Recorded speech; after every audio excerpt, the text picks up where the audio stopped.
বিশ্ব বাজারে জ্বালানি তেলের দাম বৃদ্ধি পেলে দেশের বাজারে তা বাড়াতে সময় লাগে না এক মুহূর্ত, কিন্তু কমলে তা কার্যকরে দেখা যায় চরম ধীরগতি। এপ্রিলে রেকর্ড দাম বাড়ানোর পর আন্তর্জাতিক বাজারে দাম কমলেও দেশের ভোক্তারা সুফল পাননি।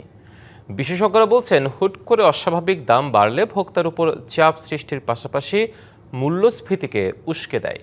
তাই হুট করে দাম না বাড়িয়ে নির্দিষ্ট মার্জিনের মধ্যে বাজারভিত্তিক ব্যবস্থা চালুর পরামর্শ তাদের।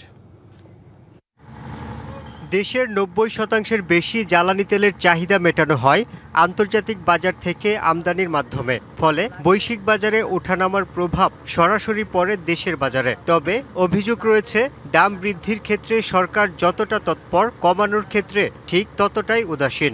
এখন যেহেতু আন্তর্জাতিক বাজার হচ্ছে তেলের দামটা আপনার কমে গেছে, তো সরকারের উচিত ওইভাবেই তেলের দামটা কমায় নেওয়া। অনেক কাস্টমার বলে যে তেলের দাম তো বিশ্ব বাজারে কমছে, আপনারা কেন কমান না?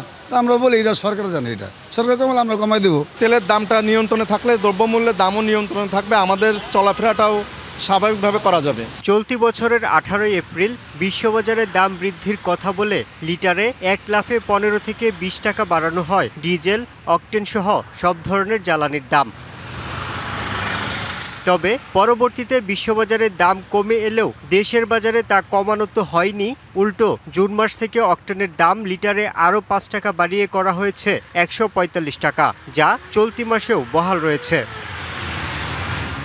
নীতি নির্ধারকদের এমন সিদ্ধান্তে অসন্তুষ্ট অর্থনীতিবিদরা। তাদের মতে, হুট করে দাম বাড়ালে উৎপাদন খরচ ও পরিবহন ভাড়া বেড়ে যায়, আর এর সরাসরি প্রভাব পড়ে নিত্যপণ্যের বাজারে।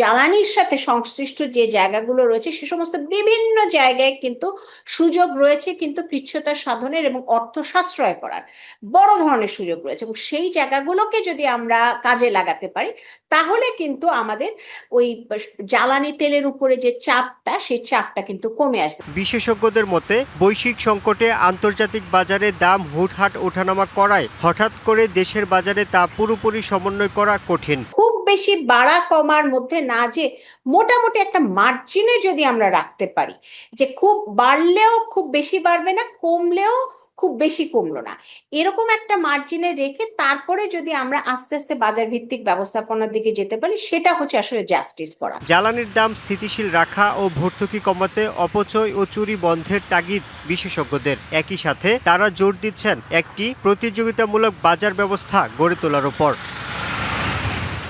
Yusuf Rana, DBC news, Dhaka.